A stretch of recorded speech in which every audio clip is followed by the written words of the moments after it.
સુરત ડિંડોલીમાં 20 વર્ષના યુવકની નિર્દય હત્યા, રાજમહેલમાં લોહીલુહાણ ઘટના।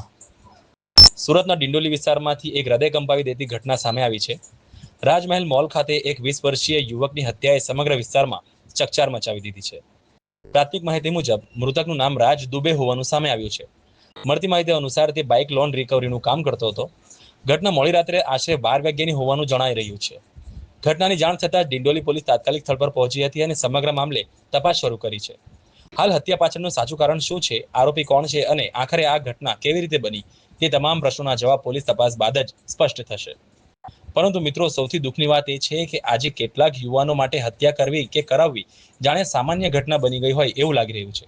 નાની નાની વાતમાં ગુસ્સો, અહંકાર અને બદલો લેવાની ભાવના માણસને એવો અંધ બનાવી દે છે કે એક ક્ષણમાં કોઈનું આખું જીવન છીનવી લે છે। યાદ રાખજો, જે હાથ માતા પિતાનું સહારો બનવાના હતા એ હાથ આજે કફનમાં સમાઈ ગયા। એક યુવાનનું મૃત્યુ માત્ર એક વ્યક્તિનું મૃત્યુ નથી, પરંતુ એક પરિવારના સપનાઓ, આશાઓ અને ખુશીઓનું પણ મૃત્યુ છે। મિત્રો, હથિયાર ઉઠાવવાથી કોઈ હીરો નથી બનતું। સાચો હીરો એ છે જે પોતાના ગુસ્સા પર કાબુ રાખે, કાયદાનો રસ્તો અપનાવે અને પોતાના માતા પિતાનું માથું ગર્વથી ઊંચું કરે। એક મિનિટનો ગુસ્સો આખી જિંદગીનો પસ્તાવો બની શકે છે।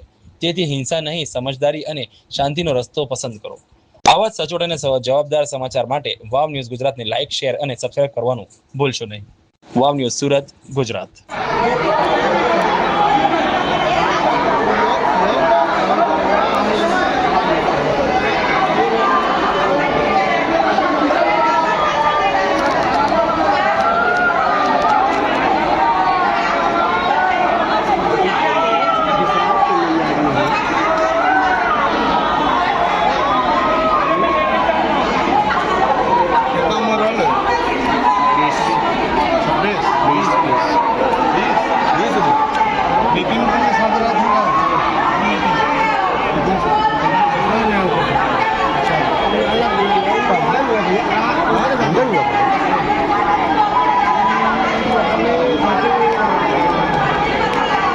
आकाश के साथ घूमता था।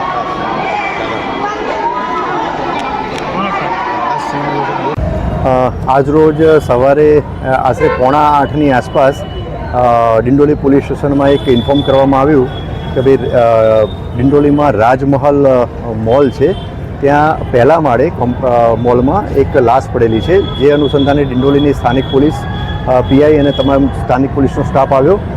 शुरुआत में डेड बॉडी जे हती एनी ओळख नथी थई। थोड़ी घणी प्राथमिक तपास करी अने एनी ओळख करवामां आवी तो जेनुं खून थयेलुं छे एनुं नाम छे राज अजय दुबे। ए उंमर वर्ष एनी 20 छे अने ए रघुकुल नगर सीआर पाटील रोड डिंडोली सूरतनो रहेवासी छे। ए एना परिवार साथे અહીં રહે છે અને એ રિકવરી એજન્ટનું કામ કરે છે। રિકવરી એજન્ટ એટલે કે જે ટુ વ્હીલર જે લોન ઉપર જે ગ્રાહક લેતા હોય અને એના લોનના હપ્તા બાકી હોય તો એ રિકવર કરવાની કામ કરે છે। હાલમાં તપાસ પ્રાથમિક તબક્કામાં છે, ફરિયાદ લેવાનું હાલમાં ચાલુ છે અને હાલની તપાસ દરમિયાન કોઈ આરોપી મળી આવેલ નથી।